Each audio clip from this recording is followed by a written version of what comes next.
서로 축복하겠습니다. 기쁨을 회복합시다. 실족함이 없는 믿음으로 삽시다. 할렐루야. 오늘은 기쁨을 회복시켜 주소서 22번째 시간입니다. 오늘은 주는 산성이시로다 라는 제목으로 하나님의 말씀을 전하도록 하겠습니다.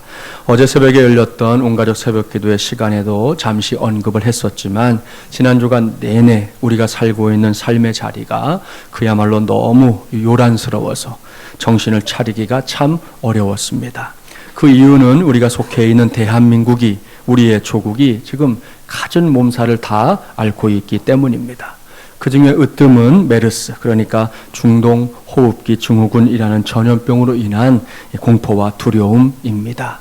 보건당국에서는 처음으로 한 명의 메르스 확진 환자가 발생했을 때만 해도 그다지 대수롭지 않은 것으로 잠시 그러다가 이제 말 것이다 그렇게 생각했었습니다. 그런데 웬걸요, 짧은 시간 동안 확진 환자들이 계속해서 늘어나고 격리 환자들의 숫자는 급격하게 늘어났습니다. 게다가 이 첫 사망자까지 나오면서 온 나라가 공포와 두려움에 떨기 시작했습니다. 길거리 곳곳에 마스크를 착용한 사람들이 늘어나기 시작했고, 현재 대한민국 안에서 마스크는 품귀 현상을 빚고 있을 정도입니다.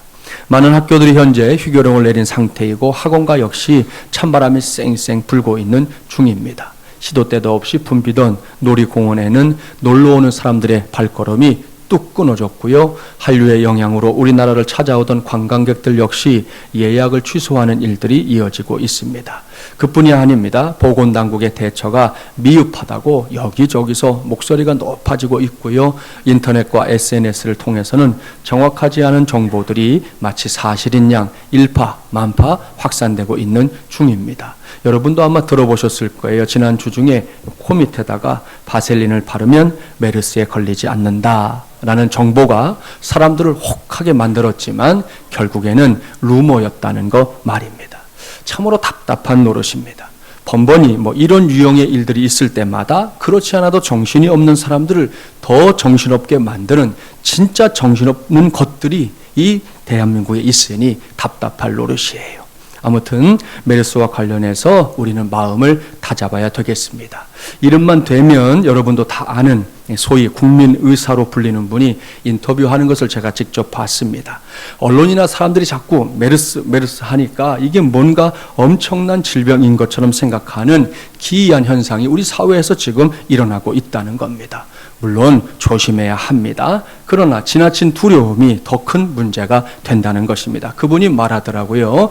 이것은 애초부터 이름을 우리 국민들에게 잘못 얘기했다는 거예요. 메르스 하기 전에 중동 감기다 이렇게 얘기했어야 됐다는 거예요. 여러분 우리가 철이 바뀔 때 보면 독감이나 혹은 감기로도 세상을 떠나는 사람들이 있거든요. 독감 걸려도 사람이 죽어요. 일반 감기도 심하면 그럴 수 있는 거예요. 그런 일종의 감기인데 메르스 바이러스 이렇게 표현하니까 사람들이 이걸 너무 크게 생각하게 되었다는 것입니다. 그렇기 때문에 우리가 특별히 해야 할 것은 다른 것보다도 개인위생 관리를 철저하게 하는 것입니다.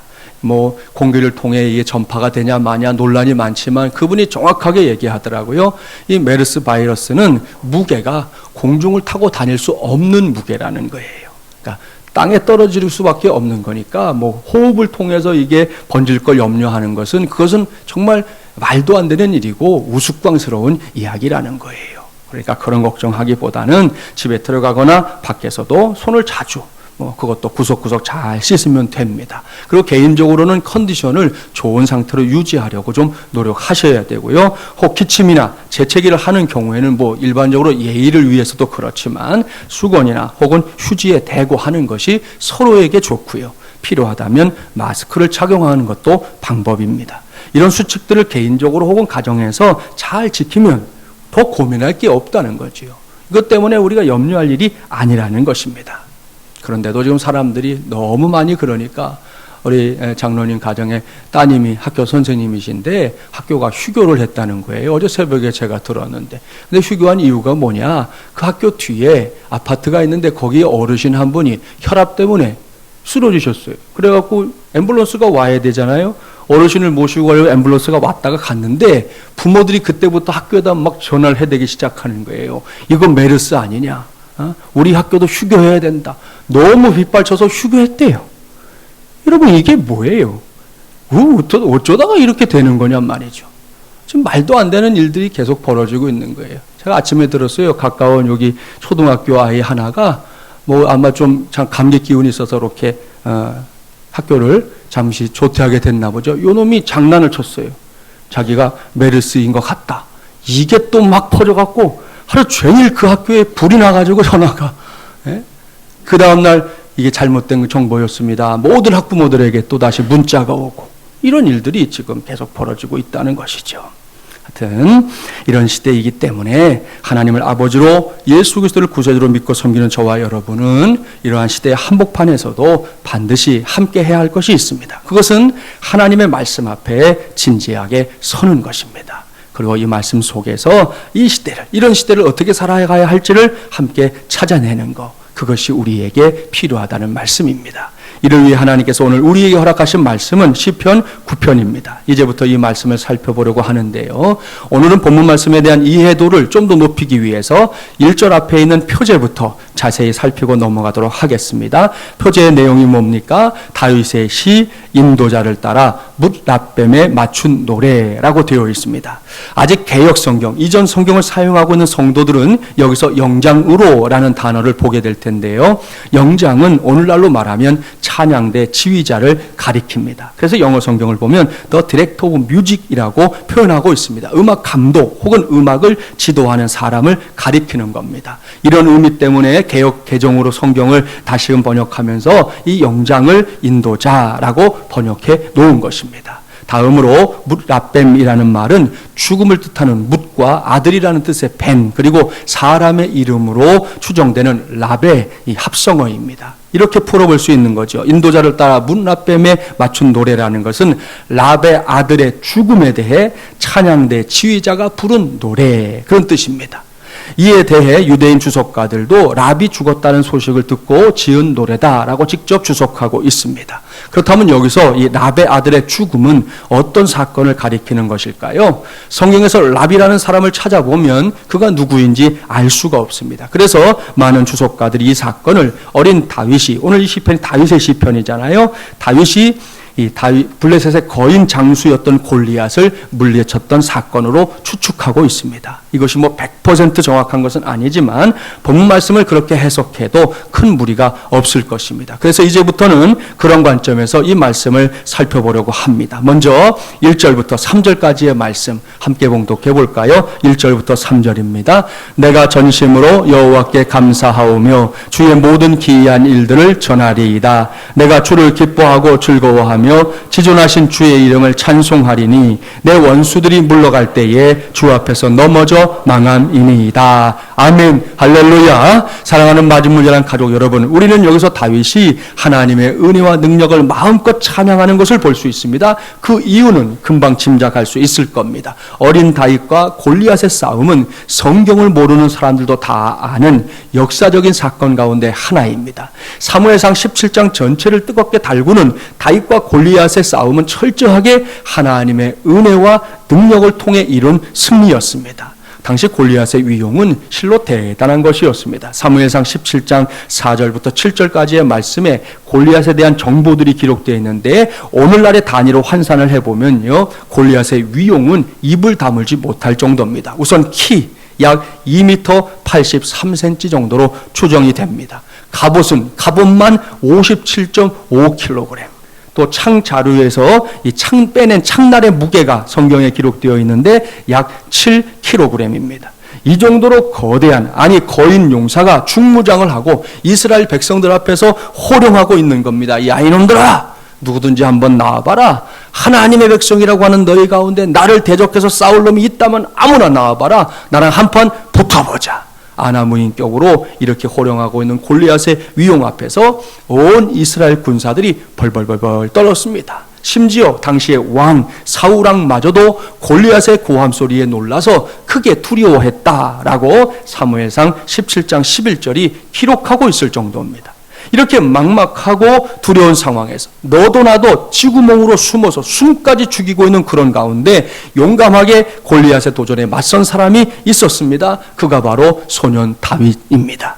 다윗은 당시에 대단한 용기를 보여주었습니다. 골리앗의 위용에 쫄아서 아무도 나서지 않으려고 하는 그 싸움에 다윗은 기꺼이 뛰어들었던 것입니다. 사실 누구나 다 하는 것을 한다면 그런 사람을 가리켜 용기 있는 사람 그렇게 말하지는 않잖아요. 남들이 쉽게 할 수 없는 것에 과감하게 도전할 수 있는 사람, 너도 나도 회피하는 것을 위해서 담대하게 나서는 사람이야말로 진짜 용감한 사람이라고 할 수 있는데요. 용기 있는 사람에도 두 부류가 있어요. 첫 번째는 무식해서 용감한 사람들입니다. 무식하면 용감하다 하는 말이 있지 않습니까? 우리 주변에 이런 경우에 해당되는 사람들이 분명히 있어요. 이런 사람들은 종종 다른 사람들의 눈살을 찌푸리게 합니다. 어이가 없게 만듭니다. 오죽하면 이런 이야기가 있어요. 단체로 미국 여행길에 나선 동창생들이 이제 예약된 호텔에 들어가서 1111호를 이제 배정받았어요. 그들은 호텔방에 짐을 풀자마자 우리나라 사람들 좋아하시는 거 있잖아요. 고스톱 한 판을 버렸습니다. 그 자리에서 계속해서 돈을 잃던 한 친구가 속이 바짝바짝 타서인지 냉커피가 마시고 싶어졌어요. 영어를 잘 못하는 그 친구가 슬금슬금 눈치를 보면서 말합니다. 어이, 누가 냉커피 좀 시키지? 그러자 모두들 못 들은 척 딴짓을 했습니다. 영어로 주문하는 것이 다들 부담스러웠던 것이죠. 잠시 후에 평소에 해외 유학파라던 한 친구가 용감하게 전화를 들더니 큰 소리로 외쳤습니다. Waiter, here, ice coffee 1111룸 이렇게 주문을 했어요. 이게 지금 제대로 주문한 겁니까? 아니죠. 그 자리에 있었던 사람들도 뭔가 이상하다 생각했어요. 한 친구가 고개를 갸우뚱거리며 묻습니다. 여보게 뭔가 좀 이상해. 미국 사람이 1111이라고 하면 알아들을까? 이게 잘못된 거 아니야? 그랬더니 그 유학파 친구가 도리어 한심하다는 듯이 말했다는 거죠. 이런 무식하긴. 아라비아 숫자는 만국 공통이잖아. 그것도 몰라? 그랬다는 거예요. 어이고 정말 누가 무식한 건지 모르겠습니다. 네? 아무튼 보십시오. 사람이 이렇게 무식해서 용감한 경우가 분명히 있습니다. 또 한 부류가 있어요. 그것은 믿음 때문에 용감한 사람들입니다. 본문의 주인공인 다윗이 바로 여기에 해당됩니다. 그렇다면 이 두 용기의 차이점이 무엇인지 아십니까? 그것은 대책의 유무입니다. 이런 말씀이에요. 무식해서 용감한 사람은 도무지 대책이 없는 사람이라는 말씀입니다. 저도 여러분도 살면서 이런 사람들을 만나본 경험들이 있을 텐데요. 무식해서 용감한 사람들은 매사에 좌충우돌하며 문제 위에 또 다른 문제를 만들어 간다는 것을 우리는 볼 때가 있었을 겁니다. 안타깝게도 이런 사람들은 자신이 용감해야 할 이유조차 모릅니다. 뭐 때문에 내가 지금 용감해야 하는지를 모른다는 거지요. 하지만 믿음 때문에 용감한 사람들은 다릅니다. 이런 사람은 때마다 확실한 대책을 갖고 있는데요. 그 대책이 뭐냐? 그 대책은 바로 하나님입니다. 여기서 오늘 주신 말씀의 배경이 되는 사무엘상 17장 45절 말씀을 한번 찾아보세요. 구약 437쪽. 사무엘상 17장 45절 말씀 펼쳐놓아 보십시오. 이 말씀은 다윗과 골리앗이 한바탕 혈전을 벌이려고 하는 그 현장의 소리를 생생하게 들려주고 있습니다. 당시에 골리앗은 혈을 단신으로 자신과 싸우겠다고 걸어나오는 소년 다윗을 가소롭게 여겼습니다. 거인 골리앗의 눈에 다윗은 분명히 무식해서 용감한 사람, 게다가 철이 없는 어리석은 아이로 보였을 게 틀림없습니다. 하지만 그것은 어디까지나 골리앗의 착각이었습니다. 제가 이렇게 말씀드리는 이유가 무엇인지 볼게요. 펼쳐놓은 사무엘상 17장 45절 함께 봉독합니다. 다윗이 블레셋 사람에게 이르되 너는 칼과 창과 단창으로 내게 나아오거니와 나는 만군의 여호와의 이름 곧 내가 모욕하는 이스라엘 군대의 하나님의 이름으로 내게 나아가노라. 아멘. 할렐루야. 사랑하는 마지물이란 가족 여러분 보십시오. 그야말로 언제 봐도 언제 들어도 신바람 나고 힘이 펄펄 나는 말씀입니다. 이 말씀을 잘 보십시오. 다윗이 무식해서 용감한 사람입니까? 그래서 지금 만용을 부리고 있는 것입니까? 아닙니다. 다윗은 결코 무식해서 용감한 사람이 아니었습니다. 그의 행동 역시 만용이 아니었습니다. 목사가 이렇게 말할 수 있는 이유가 무엇입니까? 앞서 말씀드린 대로 대책이 있느냐 없느냐라는 질문 앞에서 다윗은 확실한 대답을 갖고 있었기 때문입니다. 옳습니다. 다윗이 거인 골리앗을 향해 나아갈 때 그에게 아무런 대책이 없었던 것이 아닙니다. 그에게는 확실한 대책이 있었습니다. 그런 대책을 갖고 있는 제대로 된 용기를 가진 사람이었다는 말씀입니다. 그의 대책이 무엇인지 분명히 성경에 기록하고 있지 않습니까? 만군의 여호와 하나님입니다. 할렐루야. 그렇습니다. 지금 다윗은 하나님이 자신의 유일한 대책임을 선포하고 있고 하나님께서는 그러한 다윗의 뒤를 봐주고 있는 겁니다. 다윗은 이러한 사실을 추호의 의심도 없이 확신했습니다. 그래서인지 몰라도 이 말씀을 묵상해 보면 다윗이 마치 이렇게 말하고 있는 것 같아요. 하나님, 제 믿음 어때요? 제게는 이 정도의 믿음이 있어요. 저는요, 저까지 골리앗 따위가 두렵지 않아요. 왠지 아세요? 저는 제 뒤에 전능하신 하나님이 있다는 사실을 확실하게 알기 때문이에요. 맞지요? 맞지요? 그렇게 말하고 있는 다윗을 떠올리게 됩니다. 이것이 다윗의 고백이요, 다윗의 믿음입니다. 그리고 이 믿음이 다윗을 진정으로 용기 있는 사람으로 세우고 있는 것입니다. 이제는 요즘같이 이렇게 복잡다단한 세상을 믿음으로 살아가려고 힘쓰는 저와 여러분이 다윗처럼 다른 그 무엇이 아니라 우리 하나님을 인생 최고의 대책으로 삼는 진정으로 용기 있는 믿음의 주인공들이 되기를 주님의 이름으로 축복합니다. 할렐루야. 결국 이 싸움은 다윗의 승리로 돌아갔지 않습니까? 그럼에도 불구하고 이 승리는 철저히 하나님의 것이었습니다. 무슨 말씀인지 아시죠? 이것은 김진철 목사의 억지 주장이 아닙니다. 다윗의 고백이기도 합니다. 오늘의 본문인 시편 9편 1절 말씀을 다시 보세요. 내가 전심으로 여호와께 감사하오며 주의 모든 기이한 일들을 전하리이다. 이것이 바로 골리앗의 죽음을 놓고 하나님께 감사하고 있는 다윗의 첫 번째 고백입니다. 다윗은 이 모든 사건의 과정을 가리켜 주님의 모든 기이한 일들이라고 표현하고 있습니다. 내가 한 거 아니라는 겁니다. 모두가 다 주님께서 행하신 일들이라는 것입니다. 그것도 놀랍고 신기한 일들, 기이한 일들이라고 표현하고 있습니다. 이 말씀뿐만이 아닙니다. 본문 곳곳에서 다윗은 하나님께서 행하신 일들에 대한 놀라움과 감격을 반복적으로 표현하고 있습니다. 본문 15절부터 17절까지의 말씀을 함께 봉독해 볼까요? 15절부터 17절입니다. 이방 나라들은 자기가 판 웅덩이에 빠지며 자기가 숨긴 그물에 자기 발이 걸렸도다. 여호와께서 자기를 알게 하사 심판을 행하셨으며 악인은 자기가 손으로 행한 일에 스스로 얽혔도다. 악인들이 스올로 돌아가며 하나님을 잊어버린 모든 이방 나라들이 그리하리로다. 아멘. 여기서 다윗은 하나님께서 골리앗은 물론이고 하나님을 대적하는 모든 열방들에게 심판을 행하는 하나님임을 분명하게 밝히고 있습니다. 그것도 그러한 사실을 밝히되 소리를 높여서 동시에 엄숙하게 선포하고 있습니다.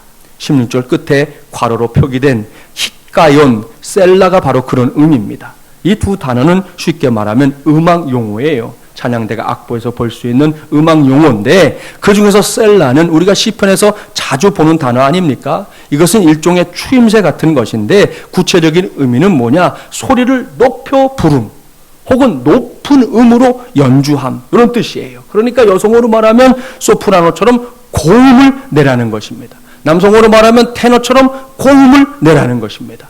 찬양대가 찬양할 때 소리를 이렇게 조절하잖아요. 세게 낼 때도 있고 약하게 낼 때도 있고 높은 음을 낼 때도 있고 낮은 음을 낼 때도 있는데 이 부분에서는 더 높은 음으로 하나님의 역사를 선포하라 그런 의미인 것입니다. 그 히가연이라는 말은 노래를 연주하되 엄숙하게 하라 하는 의미입니다.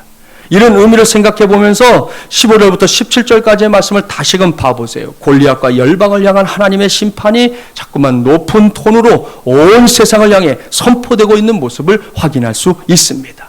이러한 확신 가운데 다윗이 오늘의 말씀인 시편 9편에서 아주 직설적으로 하나님을 향해 올려드리는 귀중한 고백이 있습니다. 그것은 본문 7절부터 9절 말씀에 나오는데요. 7절부터 9절까지의 말씀을 함께 봉독합니다. 여호와께서 영원히 앉으시며 심판을 위하여 보좌를 준비하셨도다. 공의로 세계를 심판하시며 정직으로 만민에게 판결을 내리시리로다. 여호와는 압제를 당하는 자의 요새이시요 환난 때의 요새이시로다. 아멘. 이것이 다윗의 확고부동한 고백입니다. 오늘은 이 고백 말씀에게 저와 여러분의 마음이 확실하게 닿게 되기를 간절히 바랍니다. 알고 있는 대로 지금 우리가 본 이 말씀은 개역 개정 성경의 번역이잖아요. 그런데 제가 말씀을 준비하면서 살펴보니까 이 대목에서는 우리가 이전에 사용하던 개역 성경이 더 마음에 와 닿더라고요. 개역 성경으로 읽어드릴게요. 여호와께서 영영이 앉으심이요 심판을 위하여 보좌를 예비하셨도다.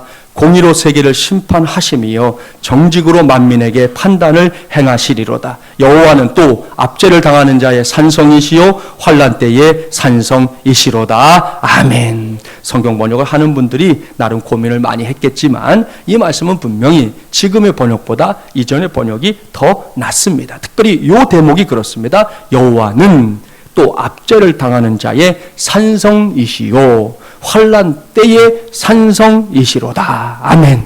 이 말씀을 묵상하면서 저는 오늘의 말씀 제목을 주는 산성이시로다라고 정한 것입니다. 개역 개정에서는 산성 대신에 요새라는 단어를 사용하고 있는데요. 제 생각으로는 이 요새라는 단어보다는 산성이라는 단어가 훨씬 더 하나님을 잘 묘사하는 것 같습니다. 무엇보다 요즘 같은 세상에서 우리가 믿는 하나님에 대해 많은 것을 생각하게 만드는 단어는 요새라는 단어보다는 산성이라는 단어라는 것입니다. 이렇게 하나님을 산성에 비유하는 말씀을 시편에서 자주 볼 수 있습니다. 우리 찬송가 가운데도 하나님을 산성으로 표현하는 가사들이 종종 있지 않습니까? 오늘 1부와 2부 예배 시간에 이제 찬양대 시간에 부르는 그 찬양에 제가 넣은 찬양의 고백에도 그러한 고백이 담겨 있습니다. 주님은 산성이시라는 고백 말입니다. 그렇다면 산성의 의미는 무엇일까요? 여러분이 이미 잘 알고 있겠지만 한 가지 이야기를 통해 설명해 보도록 하겠습니다. 저 대전에 가면 온통 돌탑으로 둘러싸여 있는 기이한 산이 있다고 그래요. 방송을 통해 이 이야기가 소개되었는데요. 소문대로 대전에 있는 한 수목공원 안에 가보면 저렇게 수십 개의 거대한 돌탑들이 세워져 있습니다. 마치 외국에 어느 명소에 온 것 같은 착각을 불러일으킬 만큼 신기한 돌탑들이 무려 16개나 세워져 있습니다. 높이는 2m, 둘레는 6m가량 되는 거대한 돌탑들입니다. 누가 이 돌탑을 세웠을까 알아보니까 이덕상 할아버지라는 분이 이걸 세웠어요. 할아버지는 사람 키보다 더 큰 그 돌탑들을 모두 혼자 만드셨다고 합니다. 더군다나 이렇게 큰 돌탑을 일일이 망치로 쪼개고 모양을 만들어서 탑을 쌓은 지가 어느새 지금부터 따져보면 50여 년이나 된다고 그래요. 할아버지는 지나다니는 시민들이 돌탑을 보고 좋아하는 모습을 볼 때가 가장 즐겁다고 합니다. 방송이 나간 다음에는 타 지역에서 일부러 이 할아버지의 돌탑을 보기 위해 찾아오는 사람들이 많아졌다고 합니다. 할머니는 더운 여름에 무거운 돌과 씨름하는 할아버지가 안쓰러워서 말리기도 해보고 화도 내봤지만 할아버지의 돌탑 사랑을 더 이상 말릴 수가 없어서 이제는 포기했다고 그래요. 그렇다면 이덕상 할아버지가 이렇게 돌탑을 쌓게 된 이유가 뭘까요? 할아버지는 어려서부터 손재주가 남달랐습니다. 1960년대 말 겨울철에 농한기가 있잖아요. 농한기에 할 일이 없어서 심심하던 차에 문득 할아버지 마음속에 중국의 그 만리장성이 딱 생각이 났어요. 그리고는 나도 좀 성을 한번 쌓아보면 좋겠다 하는 생각이 문득 그 마음에 찾아왔다는 겁니다. 그 후로 농한기 때마다 돌을 이제 하나하나 쌓아가지고 혼자의 힘으로 이 고향인 충남 부여군 은산면 내지리 안터 마을에 무려 500여 평에 이르는 규모의 성을 혼자 쌓았습니다. 그 성의 크기가 얼마나 대단했던지 할아버지가 살고 있던 그 마을을 마치 병풍처럼 두를 모양의 형세를 할 만큼이었다고 합니다. 그런데 그로부터 10년 후에 전국적으로 큰 홍수가 났습니다. 그때 할아버지가 이제 만들어 놓았던 그 쌓았던 성의 일부분이 무너졌는데 그 성이 무너지면서 돌들이 다행히 그 마을로 들어오는 물길을 막아주어 가지고 이 마을 사람들 모두가 큰 홍수를 당하지 않고 무사하게 되었다는 것입니다. 그로부터 40여 년이 흐른 지금도 마을 사람들은 당시에 할아버지가 쌓아놓았던 그 성 때문에 목숨을 건진 것에 대해서 할아버지를 보면 늘 고마워한다는 것입니다. 사랑하는 마중물이란 가족 여러분, 이것이 바로 제가 오늘 생각하고 있는, 그리고 여러분에게 강조하고 강조해서 전하려고 하는 산성의 의미입니다. 이덕상 할아버지가 만들었다는 그 산성을 보십시오. 그 산성은 자기 안에 거하고 있는 사람들의 생명을, 그들의 삶의 터전을 지켜주는 든든한 울타리, 든든한 버팀목이었습니다. 거대한 홍수가 그 마을에 덮쳤을 때 이 산성은 기꺼이 그 마을을 지켜냈던 것입니다. 그러니 여기서 다윗이 남기고 있는 놀랍고 위대한 고백, 아니 확실한 고백을 떠올려 보십시오. 여호와는 압제를 당하는 자의 산성이시요 환난 때의 산성이시로다. 할렐루야. 골리앗과의 1절을 마무리한 다윗이 하나님을 산성이라고 고백하고 있습니다. 무슨 의미겠습니까? 전능하신 하나님, 위대하신 하나님, 창조주 하나님께서 다윗을 둘러싼 산성이 되어 주셨다는 겁니다. 그 산성은 자기 안에 거하는 사람들의 생명을, 그 터전을 확실하게 지켜줄 수 있는 울타리였고 버팀목이었다는 것이죠. 그렇기 때문에 누구든 그 안에 거하는 사람들은 어떠한 상황에서도 어떠한 일을 만나도 두려워하지 않을 수 있다는 것입니다. 나아가서 담대한 용기, 뚜렷한 의지를 가지고 당당하게 살 수 있다는 것입니다. 다윗이 그 복을 누린 거예요. 그리고 그 복을 선포하고 있는 것입니다. 주는 산성이시로다. 할렐루야. 사랑하는 여러분, 이러한 다윗의 고백은 다윗의 선택이 탁월한 선택이었음을 증명해 줍니다. 여러분이 알고 있는 대로 사람은 하루에도 100번 이상, 저와 여러분이 다 그래요. 100번 이상의 선택을 합니다. 그 선택의 순간이 얼마나 중요한 것인지 많이 경험해 봤을 겁니다. 어떤 선택을 하느냐에 따라 하루가 달라지고 어떤 선택을 하느냐에 따라 인생이 달라지지 않습니까? 작가 정채봉 씨는 삶의 두 갈래 길이라는 글을 썼는데요. 그 내용은 이런 것입니다. 뒤주 아시죠? 뒤주. 쌀을 담아놓는 뒤주. 뒤주 속에 사는 쌀 바구미가 장가를 들고 싶어가지고 뒤주에서 나왔습니다. 쌀 바구미가 여기저기 다니다가 창문턱에 이르러 보니까 거기에 예쁜 나무 바구미가 있는 거예요. 너 어디 사니? 나 저기 저 대추나무에 산다. 그러자 쌀 바구미가 수작을, 요즘 젊은이들이 쓰는 말로 하면 작업을 걸기 시작했어요. 너 나하고 결혼하지 않을래? 결혼하면 어디서 살 건데? 물론 내가 사는 뒤주 속이지 아주 쌀 속에 묻혀 살게 돼. 그러자 나무 바구미가 고개를 설레설레 저었습니다. 난 싫어. 날 따라서 대추나무에 가서 산다면 모를까. 거긴 추워서 어떻게 사니? 그리고 먹을 것도 신통치 않잖아. 그러자 나무 바구미가 말합니다. 그럼 넌 먹기 위해 사니? 푸른 하늘을 보며 여행을 다니는 행복을 몰라? 그리고 열심히 일해서 얻는 양식에 대한 기쁨을 모르냐고? 그랬더니 쌀 바구미가 하는 말이에요.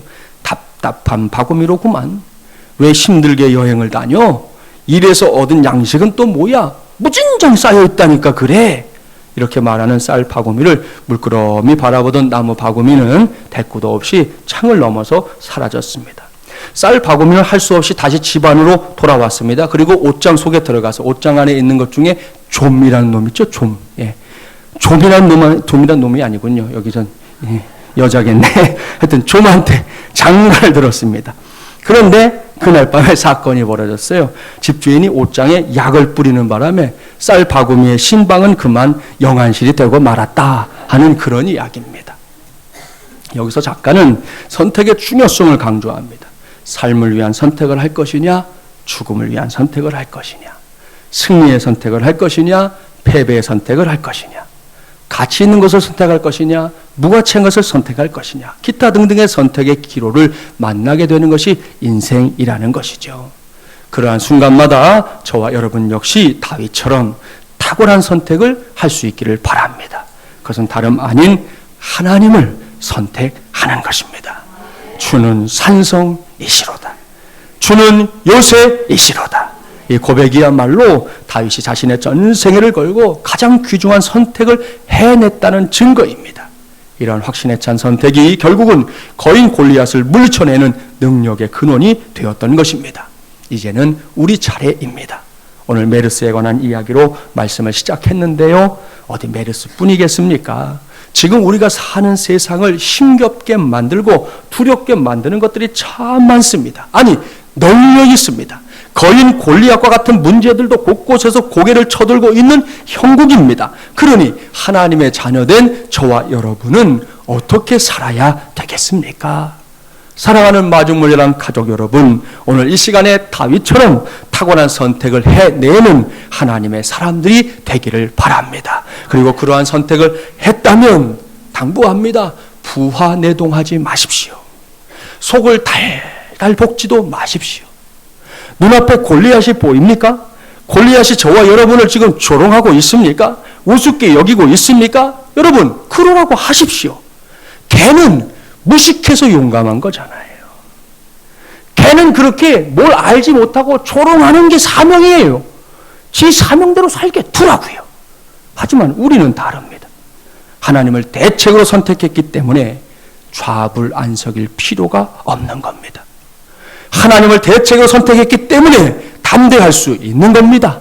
하나님을 대책으로 선택했기 때문에 저 세상 앞에 다시금 나설 수 있는 용기가 우리 안에서 생기는 것입니다. 이를 기억하고 계속해서 스스로에게 그리고 세상을 향해 외치십시오. 나의 주님은 산성이시다. 나의 주님은 요새이시다. 나는 주님을 믿는다.